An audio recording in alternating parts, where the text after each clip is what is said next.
알겠습니다. 우리 목사님께서도 또 집회를 하느라고 나아가 참 목이 쉴 정도로 찬양을 또 하나님께 드리고 또 저 역시도 바쁘게 돌아다녔습니다. 근데 교회에서 가장 중요한 것은 그때 그 시절에 6월절에 그 양의 피를 문설주에 받는 것도 참 중요합니다. 왜냐하면 그 재앙이 물러갔죠. 비켜갔죠. 예? 그 마찬가지로 6월절에 하는 출애굽을 기념한 날 아닙니까? 근데 오늘날 이 시대는 어떻게 됐냐? 뭐가 없어서 재앙이 옵니까? 모든 문제 해결자 예수 그리스도가 안 믿어지기 때문에 자꾸 재앙이 오죠. 어림이 오고. 오늘날 어린 양의 피, 문설주에 발른 그 피가, 양의 피가 무엇이냐? 감사를 회복하라는 겁니다. 우리가 감사를 잃어버리니까 불신앙에 빠지고 우상에 빠지겠죠. 그래서 애굽이 망하죠. 출애굽 시키면서 그 10가지 애굽의 신들을 다 멸망시켜버린 거예요. 다 끊어버렸다는 얘기입니다. 그만치 중요합니다. 그런데 오늘날 많은 교회들이 이 6월절의 의미에 대해서 정확하게 얘기해 준 곳이 거의 없습니다. 그때 그 시절만 생각했지 오늘날 우리는 어떻게 해야 되는가? 우리가 뭘로 죽어 살기 때문에 이 어려움이 오는가 하는 것을 몰랐더래. 그렇기 때문에 문설주의 어린 양의 피를 발랐다는 것은 감사를 회복하라. 불신앙에서 빠져나오나? 그리고 우상에 빠져나오나? 그래야 재앙이 지나간다. 오늘 말씀에서 말씀하듯이 제자들이고 누구 깨닫지 못하면 그리스도의 그 심정을 알지 못하면 뜻을 알지 못하면 맨날 엇박자라. 지금 이 사장은 마찬가지죠. 서로 말귀 안 통하고 소통이 안 되면 자꾸 엇박자는 나를 일하게. 뭐 나는 나도 그쪽은 그쪽대로. 그렇기 때문에 우리는 오늘날 이 말씀을 통해서 교훈을 잘 받으셔야 합니다. 그래서 요한복음 6장의 말씀을 통해서 믿음이 하나님의 은혜에 의해서 주어진 선물이고 또 하나님의 섭리와 확신으로 이루어진 선물이라는 사실을 확인했습니다. 아멘. 하나님의 관점에서의 믿음이 무엇인가를 생각해 보았던 것입니다. 그렇다면 믿음에 있어서 우리가 해야 할 바가 무엇일까요? 본문에서는 이러한 내용을 생각해 보고자 하는 것입니다. 먼저 이사야서 55장 6절에서 9절의 말씀을 한번 보겠습니다. 너희는 여호와를 만날 만한 때에 찾아라. 가까이 계실 때에 그를 부르라. 악인은 그의 길을 불의한 자는 그의 생각을 버리고 여호와께로 돌아오라. 그리하면 그가 긍휼히 여기시리라. 우리 하나님께로 돌아오라. 그가 너희에게 용서하시리라. 이는 내 생각이 너의 생각과 다르며 내 길은 너희의 길과 다름이니라. 여호와의 말씀이니라. 이는 하늘이 땅보다 높음 같이 내 길은 너희 길보다 높으며 내 생각은 너희 생각보다 높음이라 하고 이사야서에서 말씀하고 계시는 것입니다. 이 말씀에 의하면 하나님의 생각은 우리가 생각과 다르다는 것입니다. 또 하나님의 길과 우리의 길도 다르다는 것입니다. 하나님의 길은 방향이 정확하죠. 근데 우리는 흔들립니다. 방향을 잡지 못해 이리 갈까 저리 갈까 뱃생각을 다 하죠. 그나마 우리는 그리스도의 길을 하나님의 인생을 살아주는 여러분들이 있기 때문에 방향을 흔들리지 않습니다. 근데 그 방향도 못 잡고 있다면 여러분도 방향을 잃을 수가 있습니다.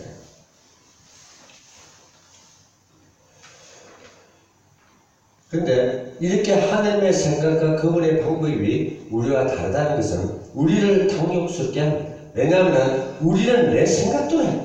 또 내 방식대로 해왔기 때문에 곤욕스럽죠. 원래 정확하게 렉을 짚어주고 방향을 해주고 그 뭐 좋은 소리인데 그거 싫어하자면 잔소리를 들린다. 그의 인생 경로를, 인생의 방향을 바로 잡아주는데도 그게 잔소리가 돼. 지네들은 잔소리 안 하는 것을 좋은 소리를 듣고, 정말 올바른 길을 얘기해주고 너 인생 문제를 터치해주면 그건 아주 잔소리가 되거든요. 그게 오늘날 우리 교회 가운데도 마찬가지입니다. 그걸 좋게 받아들이면 되는데, 그렇지 못하면 무슨 잔소리만 하는 거예요. 만약에 우물가에서 만난 마리아가 예수님 보고, 아이고, 이게 왜 잔소리가 그렇게 많아? 물이나 주면 벌떡 묻고 가지. 그랬으면 예수님 만나겠습니까? 못 만나죠? 지 성격이 드러나는데, 오늘날도 마찬가지입니다. 다소곳하고, 이쁜 심성이 나와 있어야만이 예수님을 만나도 제대로 만납니다. 아멘. 비틀어진 마음을 갖고 어떻게 못합니까? 왜? 마리아의 입장에서는 맨날 간섭당하고 무시당하고 천재시 여기고 한 소외된자였단 말이에요. 그런데 마리아는 그 유대인인지도 알면서 그렇게 자기 자신을 솔직하게 예수님께 드릴 수가 있었던 것입니다. 그래야만 그로 인해 하나님을 제자들은 의심하기 시작했습니다. 그분의 방식에 대해서 놀라버렸습니다. 왜? 자기가 알고 있던 생각과 방법은 전혀 다른 거예요. 그분과의 관계에서 성숙한 방향으로 나갈 수 있어야 돼요. 즉 내게 익숙치 않은 것으로 인해 불신과 원망과 조급함에 빠지지 않고 인내와 기다림과 신뢰를 바탕으로 한 성숙히 나가는 것. 우리가 성장을 해야 된다는 말이지. 네? 나의 생각과 하늘의 생각이 다르다고 자꾸 의심을 하면 되겠습니까? 물론 하나님의 생각을 직접 들을 수 있다면 얼마나 좋습니까? 그럼 우리가 깨달을 건 뭐가 있습니까? 고생할 필요 없죠? 이 성경 읽으려고 기도하고 할 필요가 없잖아요. 바로 즉시 얘기해 주거나. 예수님도 마찬가지잖아요. 제자들이 깨달으라고 비유를 자꾸 말씀하시고 한 겁니다.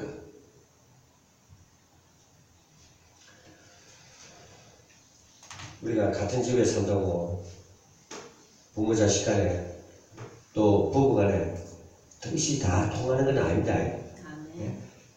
그래도 어느 정도 맞춰지는 것만 해도 행복입니다. 그것마저 안 맞으니까 지각지각 싸우고 가정이 깨지고 자녀간에 갈등이 생기고 좋은 권사님이 잔소리인데 좋은 말에 이렇게 자꾸 건배를 해줘요. 그런데 자녀들은 그렇게 안 해요. 왜 엄마는 자꾸 잔소리 안 해요? 그걸 알 때까지입니다.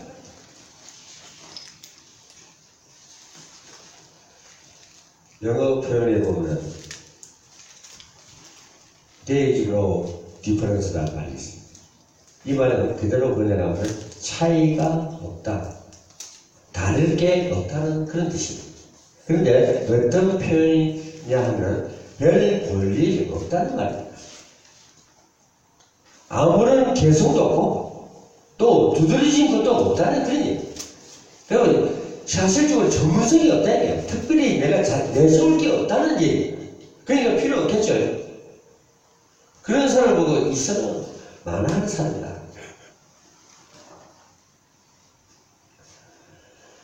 그 속한 집단이나 공동체도 그 차이로 인하여 더 다양하고 풍성한 발전을 맛볼 수가 있습니다.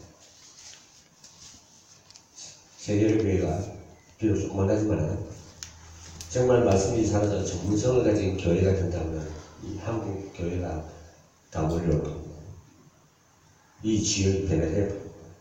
그런데 소문이 안 났죠, 아직까지. 네? 소문만 제대로 나면요. 모든 것은 사람들은 소문에 의해서 천리길도 멀지 않다고 가는 겁니다.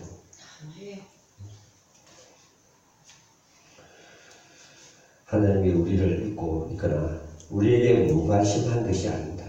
단지 그분의 방식과 그 하나님의 지혜대로 일하시는 것입니다. 그러나 뭐라고 말씀하십니까? 내 길과 내 생각이 너희 것보다 높다고 말씀하십니다. 이 지점에서 우리는 그분이 우리의 하나님이시고 우리를 인도하시며 먹이시는 복잡한 사실을 다시금 기억해야 할 것입니다.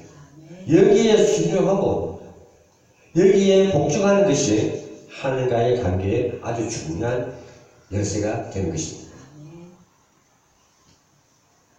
베데스다의 목가에서 38년 된 병자를 고치신 일, 500의 여와 700의 여의 기적을 이 모든 것을 잘 알고 있습니다.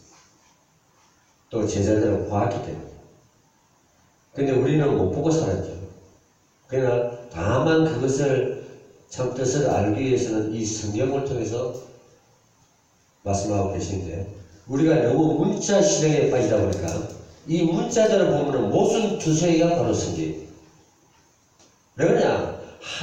예수님 때나 하나님 때도 그 시대에 맞는 그 문학적인 것을 가지고 그 시대를 표현했고 또 다가올 시대를 비유로 말씀하십니다. 그렇기 때문에 우리는 하나님의 신종을 모르고 또 성경의 근본적인 뜻이 뭔지 모르거나 맨날 문자로만 얘기할 수밖에 없다는 거예요. 아무리 히브리어로 강의를 잘한다 하더라도 그 원어를 얘기한다고 해서 이 세상이 되겠습니다. 아멘이죠? 세계적인 최고의 신학자이나 설교자가 하더라도 그 문자 그대로 설교하게 된다면 이 세상은 안 될 거예요. 네? 그 훌륭한 분들이 왜 설교할 때 세상이 안 변한다? 그러면 예수님이 다시 와서 해야 세상이 변합니다. 아니, 하늘과 땅의 모든 권세를 너희들에게 주었으니 너희는 가서 모든 제자를 삼으라 했어요. 그리고 가르쳐 지키게 하라 그랬어요. 우리 보고 하려는 거 아닙니까? 그런데 결과는 어떻게 됐습니까? 아무리 설교를 잘한다 하더라도 저 역시 마찬가지입니다. 이것을 문자 그대로 여러분들 그대로 성경으로 전한다면 이해도 안 되고 또 힘을 못 얻습니다. 이 설교는 가장 쉽게, 가장 알아듣게, 이해가 빨리 되게, 힘을 얻을 수 있게 설교를 해줘야만이 이 성경을 바로 전달하는 것입니다. 분명한 뭐냐? 예수님이 이 병든 세상을 살리러 가거든요. 마귀인데 뺏긴 이 세상을 찾아주러 왔단 말이에요. 그러면 답이 나오잖아요. 네? 병든 사람 살리려고 교회가 만들어지고 목회자가 있고 사명자가 있는 거 아닙니까? 그런데 딴 걸 하니까 이 세상이 변합니까? 맨날 이상한 말 하고 이래 나중에 보면요. 이 생각과 마음이 골뱅던 사람들이 너무 많아요. 안타까워요. 저거 복음을 제대로 만나면 치유될 건데 안 되더라. 왜? 진단이 안 돼. 내가 갖고 있는 문제가 뭔지 그 상대방이 나를 모르더라.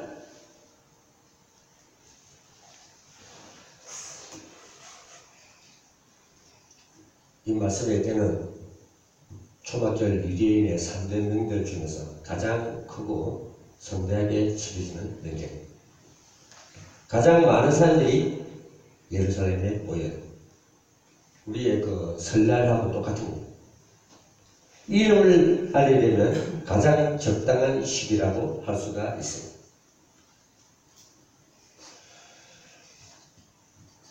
이에 대해 예수님은 때에 관해 말씀하시면서 너희나 올라가라.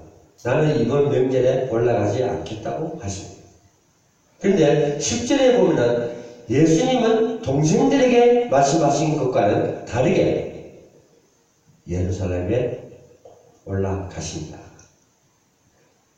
여기에 오늘 말씀의 핵심이 담겨져 있습니다. 올라가지 않겠다고 하시고는 올라가셨습니다. 이런 행동은 사실상 오해하기 십상입니다. 예수님을 변덕스러운 사람으로 말과의 행동이 다른 사람으로 보기가 쉽습니다. 근데 예수님의 행동은 공생의 기간 동안 몇 번 있었습니다. 가나 혼인 잔치에 물을 포도주로 바꾸실 때도 그랬고, 나사로가 죽을 때도 그랬습니다. 요한복음 2장 3절 4절에 보면 내 때가 아직 이르지 아니하였다 하며 거절했습니다. 그런데 결국 물을 포도주로 바꾸셨습니다. 요한복음 11장 6절에서는 나사로 사건이 나옵니다.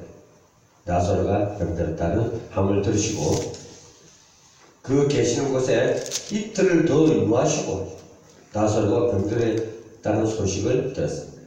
아마 중병의식으로 보입니다. 만약에 즉시 올라갔으면 되잖아요.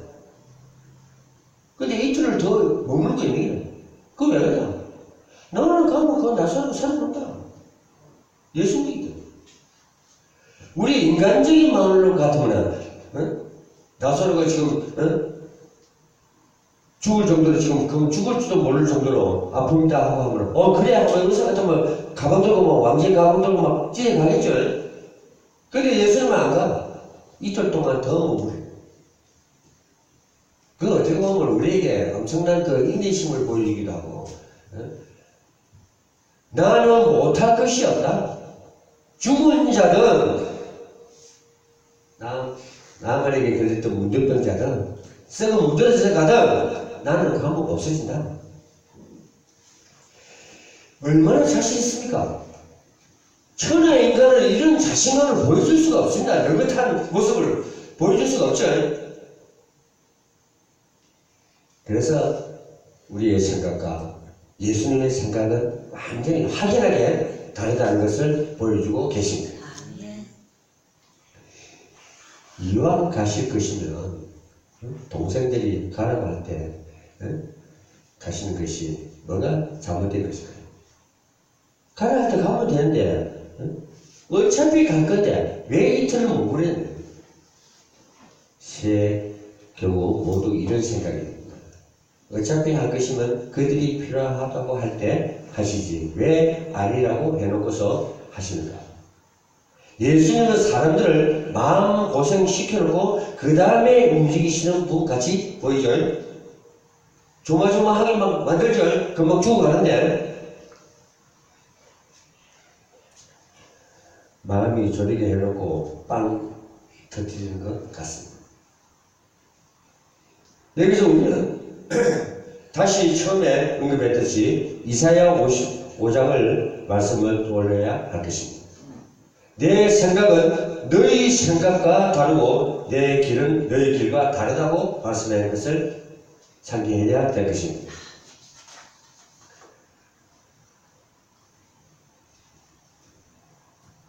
그래서 예수님은 말씀하십니다.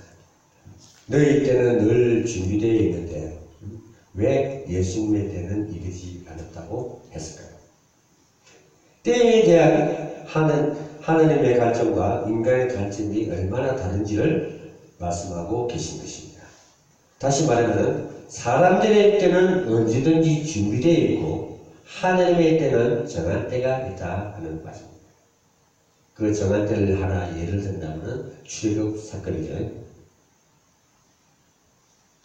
이스라엘 민족들이 400년 동안 종살이했습니다. 모세를 바로 앞에 세울 때까지 400년이거든요. 그게 하나님이 된 게 한 지도자를 찾아내기 위해서 400년이라는 역사가 흘러갔다. 보통 이 문제가 아닙니다. 여러분들이 왜 400년이라는 세월이 흘러가는가? 여러분들이 생각을 많이 해 봐야 할 부분입니다.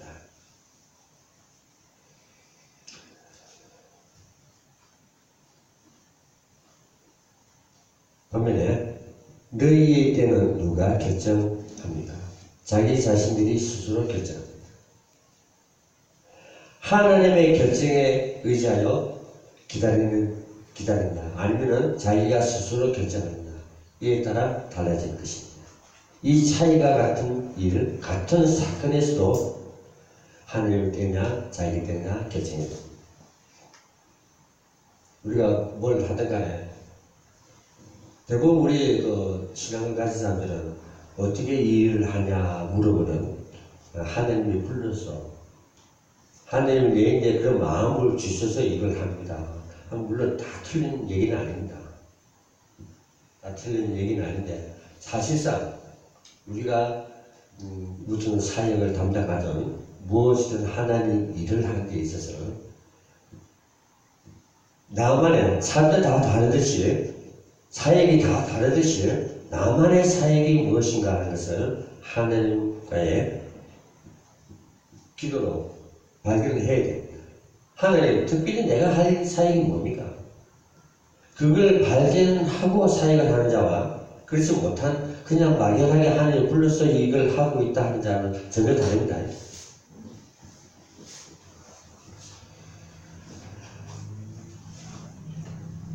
같은 사건, 무슨 사고든 결과도 분명히 다른 것이 있습니다.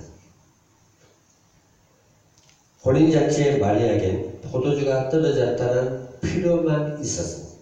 그것이 하나님의 때인지에 대한 기다림과 확인이 없었던 것입니다.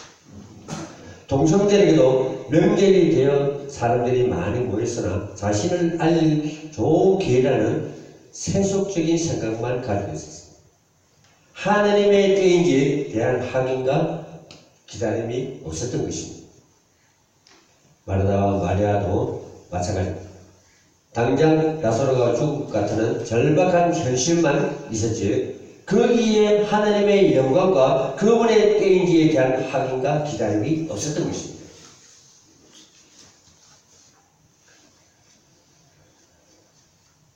이사야 55장의 다음 절 말씀을 다시 한번 보겠습니다. 이는 비와 눈이 하늘로부터 내려와서 그리로 되돌아가지 아니하고 땅을 적셔서 소출이 나게 하며 싹이 나게 하여 파종하는 자에게는 종자를 주며 먹는 자에게는 양식을 준과 같이 내 입에서 나가는 말도 이와 같이 헛되이 내게로 되돌아오지 아니하고 나의 하는 뜻을 이루며 내가 보낸 일에 완통함이라고 이사야 55장 10절에서 11절에서 말씀하고 있습니다. 내 생각이 너희 것과 다르고 내 길이 너희 길과 달라서 어떻게 하십니까? 다르니까 안 해주시겠다는 건가요? 아니잖아요. 하나님의 방식대로 하나님의 생각대로 결국은 이룬다는 것을 확실히 가르쳐주는 말씀입니다.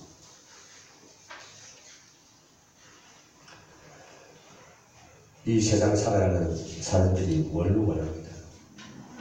예수님의 지금 다 앞에 나타나서 이적과 기적을 막 보여줘야 믿어지겠습니까? 사람들은 급해. 한국 사람 특히 빨리 좋아져요. 빨리 뭔가 되기를 원하죠. 그러다 보니까 금방 환상을 통해서든 뭐든 간에 예수님이 나와 함께한다는 확신을 갖겠는데 그걸 뭐냐? 꼭 봐야 된다. 오직 가면 예수님께서 제자들인데 자 못잡고를 봐라. 옆구리 창 찔린 걸 봐라. 왜? 보기 전에는 제자들도 안 믿어줍니다. 이미 구약과 신약을 통해서 우리에게 교훈을 다 줬습니다. 구약의 교훈을 비유를 신약에 가서 다 풀어줬고 또 신약에서는 다시 오실 재림지고 오는 것을 비유의 말씀으로 인동을 쳤었다.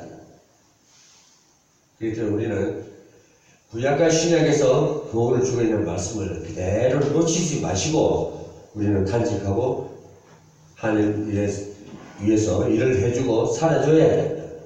그렇지 않으면 또 구약의 무덤 속으로 갈 수밖에 없어요.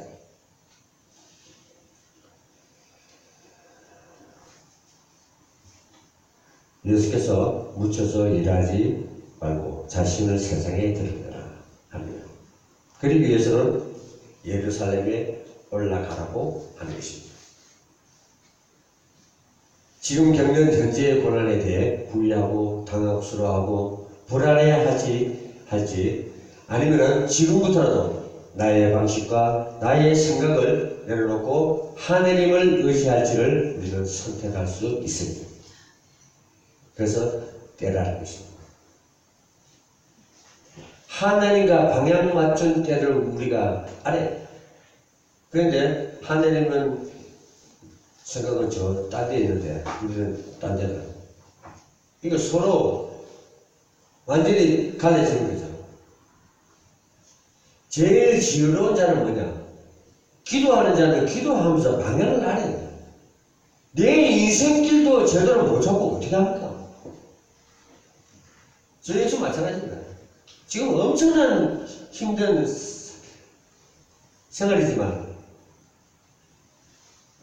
비전이다. 내가 해야 할 일이 뭔가를 정확히 알고 있기 때문에 힘든 과정에서도 올 수가 있다는 거예요. 여러분도 마찬가지입니다. 지금 세상이 어렵다고 어려움이 온다고 마음을 좀 나약하게 하든가 포기하든가 하면은 더 힘든 일이 다가올 것입니다. 이들 우리 예수 믿는 사람들은 뭐 좋습니다. 뭐 페나체 믿으니까 뭐 할렐루야 했었고 아멘 했었고 막 찬송도 부르고 기도도 하고 하죠. 동남풍 한번 부려보이소. 눈보라 한번 쳐가고 이 허리춤까지 오고 하면은 다 포기합니다. 정말로 믿음의 사람은 동남풍아 부르라 나는 간다 하고 부딪히고 가는 거야. 그런데 가만히 보면 바람 한번 맞아보니까 눈보라 한번 호되게 치니까 다 넘어져. 오늘날 하나님께서 우리 주님께서 뭘 보시냐? 우리 인간은 비록 나약합니다. 그렇지만은 나약한 인간이지만은 복음으로 강한 사람으로 보길 원하는 거죠. 맨날 주저앉아갖고 어린애 같은 행동하고 있으면 부모 입장에 답답합니다. 나이 38이 돼갖고 어린애 같은 수준이 되면 되겠습니까? 너희는 나와 함께 있을지가 할 수가 있고 나와 함께 하지만 너희는 할 수가 없다고 캔나시라고 얘기하는 하나님. 그렇기 때문에 하나님께서는 우리 인간은 나약하지만은 요소와 같이 담대하라. 그래야 하나님의 보기도 좋습니다. 아멘.